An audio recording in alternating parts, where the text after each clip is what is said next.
We have Chasen Chess here with me today, and I'm going to make sure to have the following link in the show notes. So head over to reimarketingsuccess.com because this Tuesday, Chasen is going to have his REI Marketing Success Summit, and you can't beat the price. And I'm not even going to do a spoiler alert on that. So you go over there and check that out, reimarketingsuccess.com.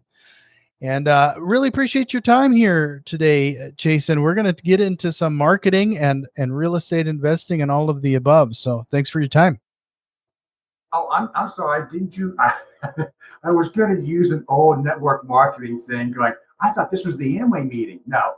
Yeah, we're going to be talking about marketing today. I've been an entrepreneur for 40 some years.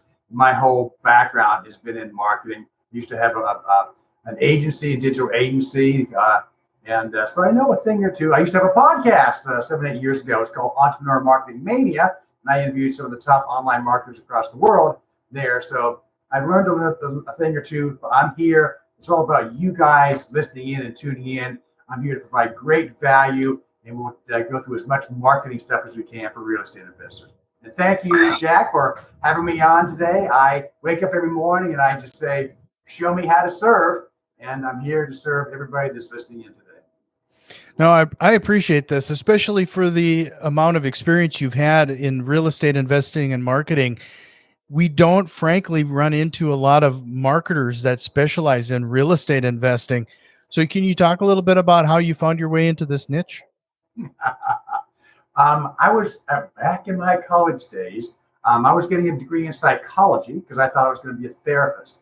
I had this one guy change my life. I said I should go talk to some therapists and talk to some psychiatrists and psychologists to see what their life is like, the hours they work, the stress involved, et cetera, et cetera. This guy changed my life because I thought I was going to be a therapist. He looked me straight in the eye and he goes, Chasen, I get paid to have people dump their shit on me all day long. And all of a sudden the bell started going off. I was going, maybe I don't want to do this. So I did a research and I still got that degree in psychology, and it's been very, very helpful over the years in business. But I kind of switched and started taking a bunch of business and marketing classes in college. And then from then on, I started my first business when I was 25 in LA. Haven't looked back. I've been self-employed for all these years, and it's been a wonderful journey. And of course, the only way to be successful with any entrepreneurial effort is to be a great marketer, because you can know. Perfect example in the E-Myth by Michael Gerber. He talks about one of the biggest issues of why people fail in their business is because they are technicians. They might be a jewelry person or a person who has opening a bike store. They know everything about bikes. They don't know about business, and most importantly, they don't know how to market their business, and they go out of business. So that's one of the biggest failure rates in, I call the MEM formula. There are 3 reasons why most real estate investors go out of business in the last maybe a year and a half or so, and maybe lose some money, is because MEM, they don't have the money. They don't know how to find the money. The E is for education. They don't get enough education, so they can, so much liability in real estate investing. You lose a lot of money, and lawsuits are very expensive. I've never been sued. And the last M is marketing. The old adage for real estate is location, location, location. My attitude is all about marketing, marketing, marketing. Mm-hmm. A lot of people that listen to this show, it's almost like an 80-20 rule. A majority of people are getting into real estate investing for that first time. And anytime they're trying to get into something new, they're going to be watching every penny they spend. When it comes to real estate investing, what are some of those things that are like low-hanging fruits where they could start marketing themselves that cost little to no money? First of all, everybody, here's another mistake so many entrepreneurs make, including real estate investors. They don't start it with enough capitalization. And they think, they've heard about all these no money down programs and things like that. And it is true if you know what you're doing. That's the education part. But unfortunately, most people don't have enough education in real estate investing, and they kind of blow it there. So that's my first suggestion is to get some knowledge, do the podcast. Hopefully I can provide lots of value for today. to skip the speed bumps that all those people who've been in the business a long time have done, and get your education, know where to find private money and use hard money lenders, and most importantly, marketing. Hopefully we're going to be talking a fair amount about marketing. The whole summit that starts the 18th, 19th, and 20th is free, everybody's favorite word. It's all about marketing for real estate investors. Well, where do you think that they should be better focused then, or where should they consider starting? Let's say they do set aside some money to do some sort of marketing. Is that still the old tried and true direct mail? Is it bandit signs? Is it online marketing? Is it a website? Like what would you recommend they focus on at first? Yes, all the above. When It depends, right? I get that answer a lot. It depends. Well, it depends. It depends on how much money you have. Most real estate investors, they don't like their job. They don't like their boss. They don't have enough money saved for a decent retirement. They're going, I've got to do something else. Because I hear I can make like $25,000, $50,000 or so per flip. And they, all these flipping shows on TV and stuff like that. They're going, I can do that. I'm going to be rich and laying on the beach. Yes, I do live at the beach in San Diego. Whole nother story. So real estate's been good for me. So I would say number one, because there's two main reasons that people, and I don't like using the word fail, not succeed, not meet their expectations in real estate investing, is number one, they haven't got the capital. That's the money factor for their own business. So my suggestion is if there are people that are highly motivated that can do this and do it well and make a fair amount of money because they're just go-getters. And but getting back to your question of where do I go? When I first started, I used bandit signs, and I had lots of calls and did some pretty good deals with bandit signs. Very inexpensive. You can buy an average bandit sign for including shipping and the stakes and everything else, and then the custom printing for maybe $4 or $5, and maybe as low as $2.50, $3. I haven't been there for a while. But it's a relatively inexpensive way to go. One of the courses I have is how to use real estate agents as your number one bird dog. They're free. When you connect with them and tell them who you are and what you're doing, what you want them to help you with, in other words, feed you deals before they hit the MLS. When you build up a plethora of real estate agents in your areas of expertise or wherever you want to work, locally first for a lot of people, but you can do it all across the country these days, is focus on working with realtors in your geographic area that you want to do real estate investing in. Because once again, they're free. Usually go to the qualified ones, ones that have been doing it a few years and do a fair amount of transactions. The listing agents, there are two types of agents. There are buyer's agents and there are listing agents. Listing agent is somebody who represents the seller. Buyer's agents obviously represent the buyers. You can just go online and find out what agents are doing the most listing representing sellers in your geographic area. Connect with them and let them know there's a high probability, if this works for you, to do a double end on it. So they're going to represent the seller and you on the deal. And if you start building up this nice network that's going to be put into your CRM, we'll talk about websites and CRMs. If you do that, also you've got 5, 10, 15, 20, and all of a sudden you're working with all the top agents in your area and you're buying every one of theirs that makes sense from a numbers perspective. Great way to go because it's free. It takes some time to set up and meet with them for coffee and online and emails and everything else like that. But most investors don't. I'd say 75, 80% of most real estate investors try to do it on a wing and a prayer. And they haven't really capitalized themselves because they've never been a business owner before. They think, oh, I need marketing money? I never thought about that. They don't do a business plan, especially a marketing plan in their business plan. So, I would start with realtors first. Bandicides is another good choice. So let's say you do pursue that route, that you go to the realtor. What type of stuff should you have available and lined up to make sure that the realtor understands that you are serious? You're an actual investor that has the backing and know-how to get things done. So they start bringing you these type of opportunities. That's where the education comes into play. You can't talk to a realtor and go, hey, I just got my license. There's no licenses in real estate investing. I just got my license to be a real estate investor because I watch, HGTV, and I'm ready to go. If they're big dogs in and doing a lot of listings in your geographic area, they're going to ask you some very astute questions, like how long have you been doing it?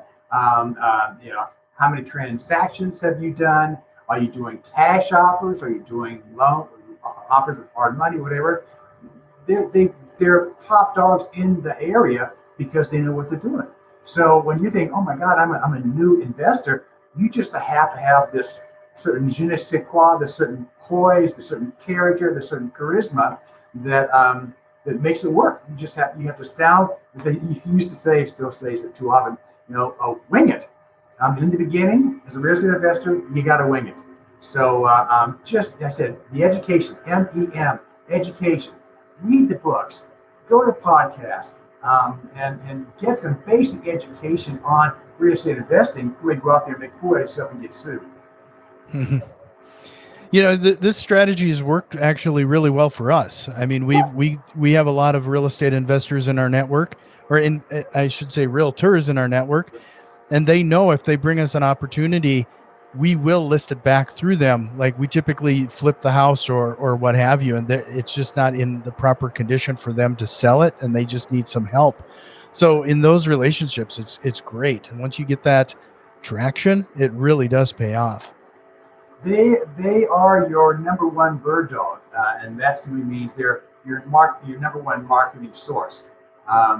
So I'm just finishing up a digital product all about how to use real estate agents as your number one marketing source. It's not out yet, but it will be shortly, but that's a whole nother story. It works. It takes no time to set up, build those relationships, using a good CRM and stay in touch with them, take them out for coffee. You close the deal, take them out for dinner. Make it a nice dinner. Don't be cheap. Everything that you're doing has to be top quality, including your website.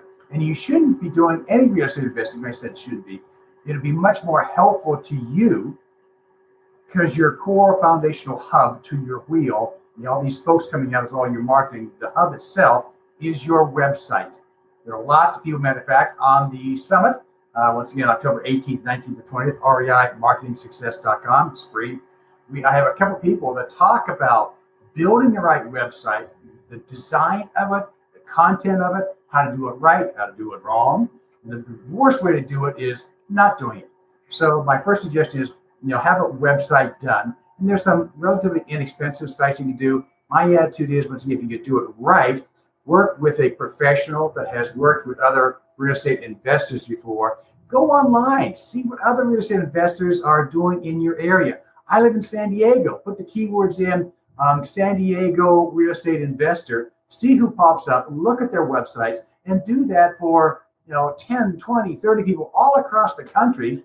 And you're going to find you determine pretty well. Take notes about that. What do you like in the design and the content? What do you think is tacky? Because there's a lot of tacky real estate investors websites out there. Do your research. It's not difficult, but your core foundational hub to your wheel before all this marketing comes in to the wheel, to the hub, is your website. Mm-hmm. This goes back to what you said, just establishing that proper budget for some of this stuff and having that runway. What are some of those things that you found that, you said tacky websites, for example? What are some of the biggest mistakes you've seen when it comes to websites, for example? A lot of it is design. I relate it with analogy back to like dating. When you first see somebody that you think, oh my God, they're hot, that's the design part. Your website has to be attractive.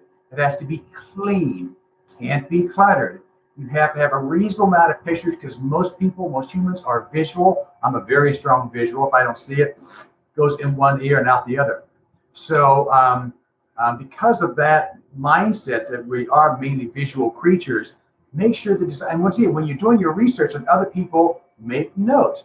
I like this colors, determine what your brand colors are. Mine are gold and blue because I live at the beach. It's sunshine and sand and blue ocean and blue skies.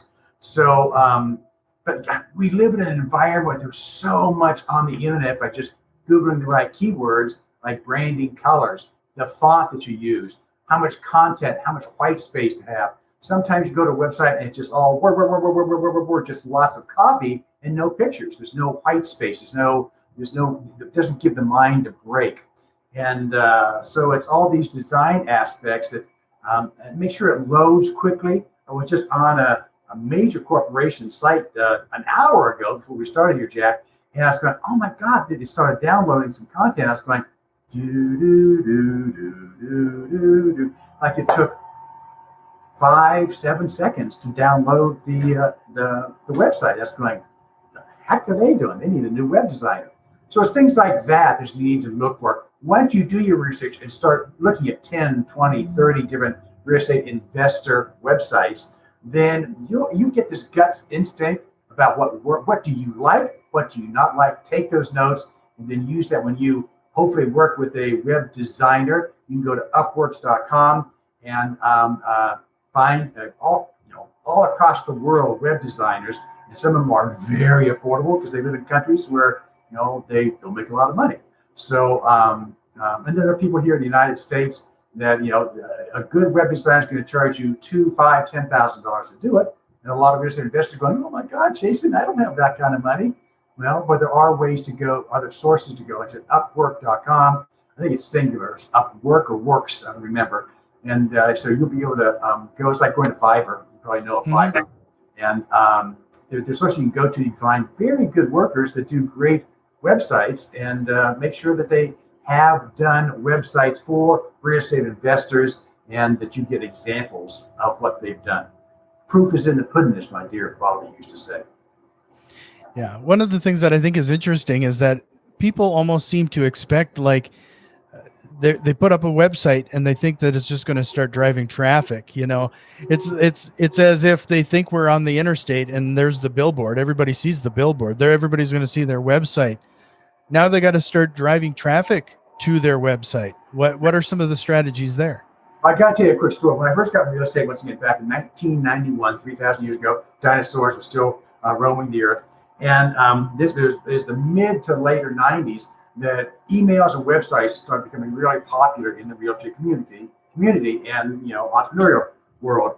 That I was talking to this one woman that I worked with in the company I worked at the time, and she goes, Chasen, I got a new website done. It's out there. It's beautiful. And I looked at it. I was going, great. It's like an electronic brochure. So you have that out there, but how are you getting people to see your website? And she goes, doesn't that just happen? Like naturally? I was going, it was such a new environment back then. So I said, no, you got to drive traffic through this source and that source. So I said the spokes of the wheel, those are all the different marketing aspects. In the book I've got coming out, can I do a quick plug real quick? Oh, absolutely. Go for it. Well, your permission. I have this coming out at the end of the year. Make sure it's in the Millionaire Marketing Whisperer, Stealth Strategies for Real Estate Investors by moi. And this whole book is about marketing. I looked online with Amazon and Google to find other books out there for just real estate investors. There's kind of crickets. So that's what I said. My background is marketing, so that's why I'm finishing up writing. That comes out the end of this year. So, and once again, if you go to the summit, 18th, 19th, to 20th, we talk about that. The whole summit is about different marketing aspects on how to make you, whether you're a new real estate investor or an experienced real estate investor, how do you find more motivated sellers to do the flips, to do the wholesales, to do the subject twos, to do building your long-term portfolio rentals. We're going to cover A to Z in the book, so make note of that.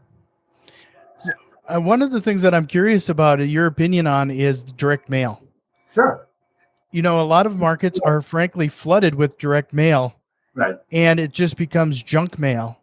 Have you found any strategies or tactics to kind of help you stand out from the crowd? And the name Dan Kennedy?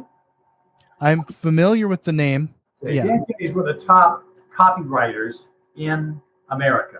Gets paid tens of thousands of dollars, sometimes as much as $1 million or more, to write some copy for major corporations, because his copy is so profound that it just drives people to where they're supposed to go and hit the buy button. Dan talks about, all different types of marketing, especially he's a direct mail expert. And yes, direct mail does work. It's kind of expensive. And because of that, a lot of people who don't have a lot of money don't use direct mail. I've made a fortune with direct mail, both in my real estate brokerage business back when I'm still a licensed agent here in California, and also for real estate investors. The problem is people don't have a budget. When you have a geographic area, let's say you're target marketing through the AI processes, go to getprivy.com. Great. One of the people that I interviewed is the head of business development, Benson Juarez. He's coming on the summit. Carrot, I interviewed Trevor Mock, who's the CEO and developer of carrot.com. There's two. Yep. Trevor's been on this show too. Trevor gets around. He's an absolute giggle. He's very bright. All the people I have on are what I call big brains and big hearts. That's the kind of people I work with. So they are all here to serve, like hopefully I am for your audience. So and they're using those things to cherry pick the addresses they're going to be sent to. Is it an absentee owner? Is it owners with the houses are paid off? All the different categories from AI that you can go to. Is it divorced people? Is it pre-foreclosure people? There's so much scraping of information from the big data companies that you can, especially when doing stacking of AI target marketing, you can find out, let's say there might be 1,000 houses in one particular neighborhood, and you can break it down to like maybe 10 to 15, the most probable to sell their house in the coming 6 months. AI is that focused these days. And you start sending not emails, but direct mail to them, and you have to do it. Here's the big word with direct mail. It's the C word, consistency. Mm-hmm. A lot of people are going, I send out a postcard to everybody. Crickets. The average person has to see you and your postcards or your letters 7 to 9 times before they're going, Chasen Chess. He's the local expert for buying houses for cash and real estate investing. If I ever sold my house, I should talk to him first before I talk to a realtor, because I might want to sell it to an investor instead of the public and wait months and months and months. So yes, the answer is yes. Direct mail works. It can be expensive, but if you do it right, the ROI, the return on your investment, can be huge. Yep. I can attest to that. I mean, when it comes to any kind of marketing for us, I think what people kind of miss is the fact that, yes, let's say you end up spending $1,000 on direct mail, depending on whatever market or whatever you're trying to target. That would you spend $1,000 to get 10,000 back? Most people would, but they won't think of the 10,000. They're just thinking of the 1,000 they have to spend now. What's my budget? And when you do a marketing plan before, and we're going to be talking about that on the summit also. When you do a marketing, when I go to conferences for speaking engagements and I meet other investors, they come going, Chasen, can I pick your brain? I ask people a couple questions. I said, number one is, what is your why? And your why is why you're going to be doing this investing. And are you absolutely dedicated to working all the hours and spending the education time and everything you have to do to maybe work your 40-hour week plus another 40, 50 or so hours building a real estate business? How powerful is your why? It might be your kids, it might be a vacation you want to do, it might be a house you want to build. Your why has to be powerful, or your probability of success is not going to be that successful. So you know your why first. So with it, getting back to the direct marketing thing, you got to have some money to do direct marketing. There are other ways to do marketing, social media, a lot of stuff online, things like that are low cost or no cost. They're just, you're going to have costs of one way. It's either time cost or money cost. In the beginning, for too many investors, it's money cost because they haven't got, it's time investment, not money investment, because they haven't got the money. So they got to do it with labor time. So it's a demanding, like any business, it's a demanding business endeavor that you have to know your why to be able to get up at 4 o'clock in the morning and do what you need to do before you go to your 9-to-5 job. So your REI Marketing Success Summit is going to be bringing quite a few of these, as you called them, big brains in one location for everybody. At a certain point, though, it's great that we as entrepreneurs are learning all of this stuff to a certain level of detail. But in the end, I'm looking to spend my time and money and efforts on finding my next property and my next opportunity. What type of questions should we be asking ourselves when we are trying to make the decision of what we need to hand off to somebody else with that level of expertise when it comes to marketing? Once again, it depends. Background, which most people don't, then you have to go to experts that are in marketing to find that out, because you might have to spend a little bit to save yourself a lot of time and a lot of money, because if you don't know what you're doing, you're going to have problems and maybe not make it in the investing field. So my attitude is, I love, one of my favorite words is delegation. There are definitely have a part-time VA that you can usually find all around the world. They charge you $3, $5, $7 around the world. In the United States, a good VA is going to be anywhere from $20, $25 an hour. And you have to spend time training them too. But delegate as much as you can, because you have one job in your business, and that's negotiating with motivated sellers, getting them under contract and closing on it. That's your main job. All the marketing that you do brings those people to you. As an early entrepreneur and early real estate investor, if that is you, it's a complicated business, and that's why I just say you have to have the education. Spend a month intensely studying, podcasts like this, and Jack, you got all kinds. You got like 400 episodes, right? Mm-hmm. Right, there's a great source to go to. Read the books. I have a whole library of just real estate investing books. I must have read probably 100. I'm a reader. I personally choose not to own a television. And every evening when I'm not working, I read. I read sometimes 2 to 5 hours a night. And I'm also a speed reader, so I can go through maybe 1, sometimes 2 books in an evening. So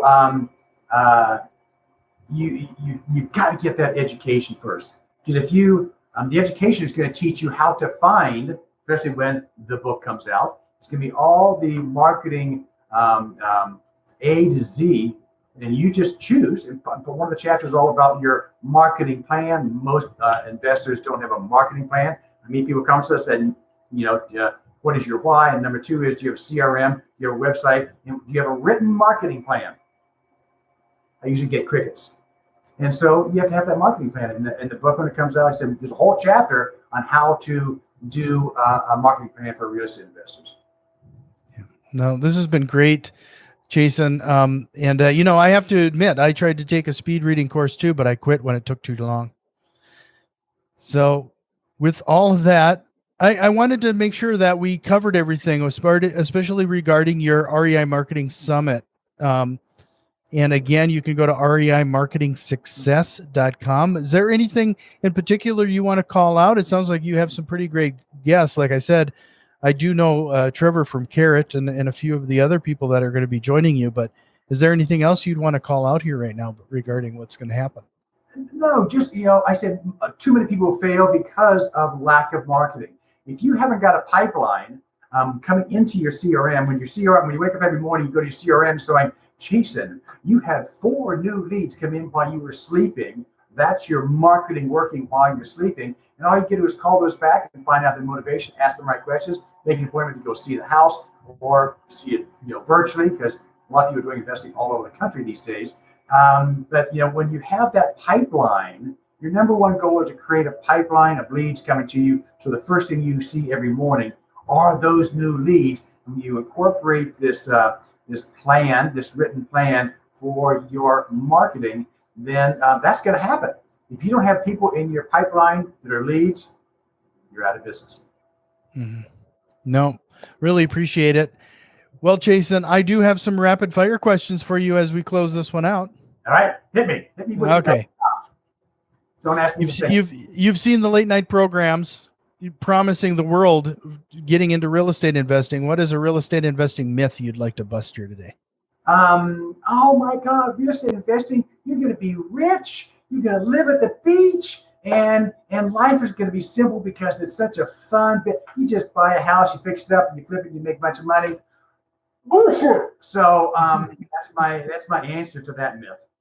Yeah. So I go. It's great to watch those HGTV shows, and they're fixing up a house in 30 minutes or less. And I can't tell you how many times I've seen people come into a meetup or what have you. They think they can do it based on something like that. And sadly, I've bought a number of houses where they bought it to flip, and they were in over their heads. Happens every day. It's great. You talk about Pareto's 80-20 rule. My attitude, both in real estate as agents and real estate investors, is more like a 90-10 rule. There are lots of people every day. Somebody's coming going, I'm going to be a real estate investor. And because they see these TV shows make it look so easy, real estate investing, like many businesses, is highly complicated, high liability, lots of lawsuits. And I'm not trying to scare anybody. I'm just saying you have to know what the heck you're talking about. You got to spend some time getting general information. Like I said, I've got a bookshelf full of books. I probably read over 100 books on just real estate investing. And that's where I come with, along with the podcast that I had 7 or so years ago, that it all comes down to marketing. You could have your head up and if you have pipeline filled every morning, you can partner with other people and have them kind of mentor you and teach you and take you through the paces because you've got the pipeline and they've got the expertise. Right. So what book would you recommend, or what are you reading right now? It sounds like you go through quite a few. Thank you for asking. I have 2 here. The first book that I recommend that everybody should read I spent most of my career with RE/MAX, and I switched over to Keller Williams for a couple of years. And Gary Keller, who, get this centered here, this is like a required reading because it takes you from A to Z about how to be a real estate investor. Yeah, The Millionaire Real Estate Investor. I can't recommend that one enough. That's an awesome book. Right. It's all the basics. So if you read just that one, you're going to be ahead of a lot of the game with people watching TV shows going, I want to be a real estate investor. And then the one I'm reading right now, I'm here today, and thank you again, Jack, for inviting me to provide value.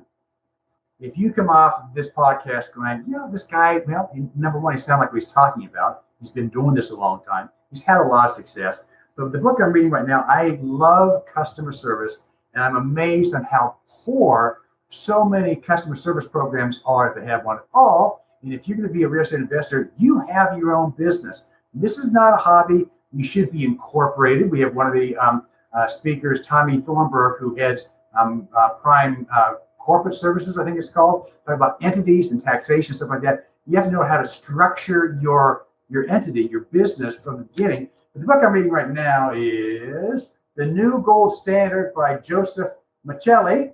And this is all about customer service that the Ritz-Carlton goes by. And it's a fascinating book. I've been fortunate to do a fair amount of traveling. I try to stay at Ritz-Carlton whenever I can. They're amazing with their customer service. The training program they put every staff through, whether it's a maid or a manager, they go through an incredible training to be, it's all about how can we serve you today? And that's always been my attitude. I wake up each morning and I say, show me how to serve today. So that's what I try to do, is provide as much value as I can for the time that you're investing, and thank you for investing the time with us today. Yeah. What is the biggest real estate investing or business mistake you've made, and what did you learn from it? I've been fortunate because I had several years of real estate agenting, so I knew a lot about real estate. When I got into investing aspect of it, I had to learn some new contracts, because as a licensed agent, you have to use the state's contract. So that was kind of easy for me. One of the first things I did is, a lot of people screw up because they don't estimate their cost of repairs when they're doing a flip accurately. So you can buy it for this, and here's all your holding costs, and then your hard money costs, et cetera, et cetera. But you have to be, you got to be a number cruncher down to a penny, or you can lose a lot of money in investing. So the first thing I did, because it was one of my coaches that trained me, I went to Home Depot and Lowe's with a notepad, and I started writing down toilet. They go from, these days, $125 to several $100. And you have to make sure the product that you're putting in there, you can't go into a high-end home and put a cheap toilet in. People won't buy out because it's got to be the core of the high-end product. So I went through up and down the aisles, and I did this for 2 or 3 days, taking notes on all the basic things, the numbers that you have to know to when you're doing your estimates on your repair and doing your scope of work. And then we go into all the different lingo that for the newer people might go, what the hell is a scope of work? So once again, being accurate with your numbers. So I'd say go to Lowe's and go to Home Depot, go up and down the aisles, make note of what it's going to cost. So when you do your repair list, you give that to your contractor and say, this is, especially if you're going to include SKU numbers on exactly what you want in that the property that you're flipping. If your numbers are on, you're much more likely to have success versus the people that just kind of wing it. You can't wing it in this business.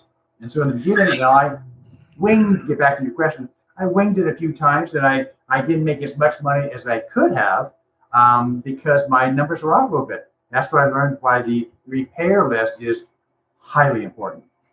Yeah. No, we've gotten to the point too where we even have run books now. So our contractors know when we send them in to do the carpeting, or we send them in to take care of the painting or whatever, they already know in advance what colors we want, what flooring we want, what, it just becomes a routine, and it really makes things a lot easier.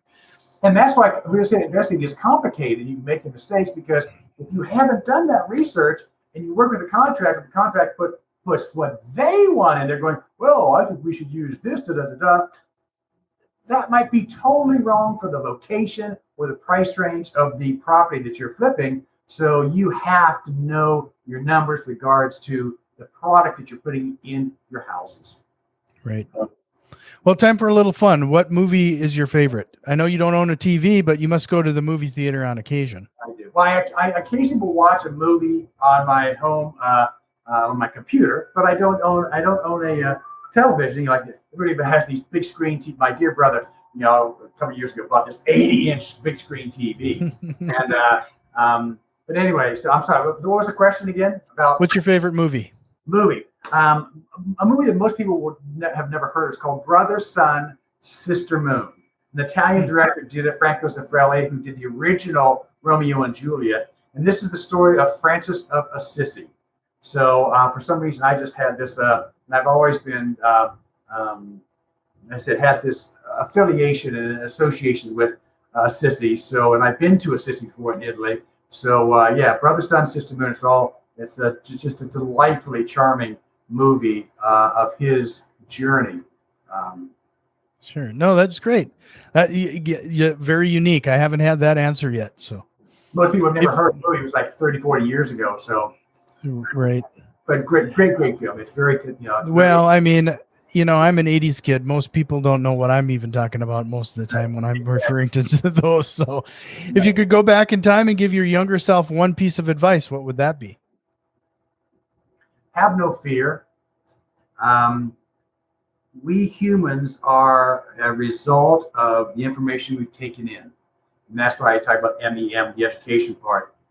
When I first got in real estate investing, I knew more than the average bear because I had 10 plus years of real estate sales and brokerage.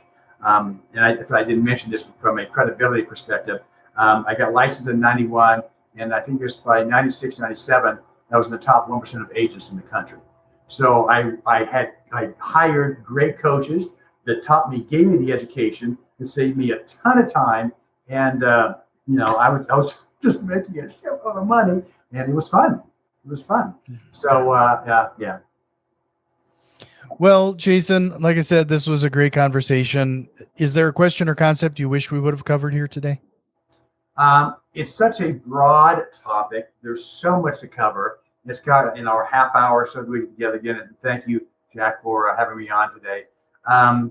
No, like I said, when I talk about the MEM formula, get the education, find the money. Matter of fact, Amy Majuri, I'm sure you probably have you had Amy on your podcast? Might have. I'm sorry to say that I don't recall. Do you have any introductions that you'd like me to make? Because I know a few people. I love connecting. I just love people. So Amy, I actually have had two people, Dave Dubois, he's up in Canada, and Amy Majuri, who are two experts in private money and raising capital for your real estate investing. So, come on, if I have amazing amount of great education from these incredible speakers that I've corralled to be on the summit. So two of them specialize in money factors. So, there you go. reimarketingsuccess.com. Sign up for the summit and take advantage of what Chasen is offering there. And Chasen, this was great. I appreciate your time, and you're welcome back. I hope you'll take me up on that invite. My pleasure. Like I said, we're all here to serve. We're all here to, shall we say, the old saying, you scratch each other's back. Thank you for, letting me come on and share some knowledge.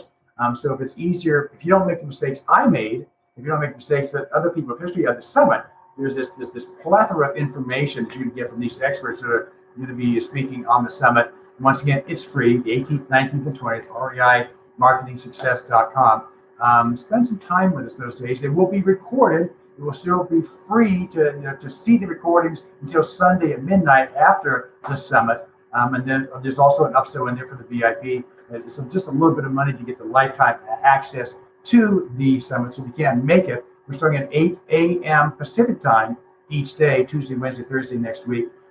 So if you can't make it because you're doing the job, whatever the case may be, just click in. You still have to register. You'll have free access to all the recordings through Sunday midnight. And then I said, if you want to, and of course, my suggestion is, unless you have a photographic memory, you need to take in the information more than once. So you get a lifetime access to the recordings is worth the investment, which is minor. Well, thank you again, Chasen. It was great chatting with you. Thank you for your time today. Thanks so much, Jack. And for everybody out there, be fearless, do it right, do the right things, and you can make a lot of money and have a lot of fun. Travel the world, live at the beach, whatever you want to do. Help make your dreams come true because they did for me. And if I can do it, anybody can do it. So thank you for spending some time with me.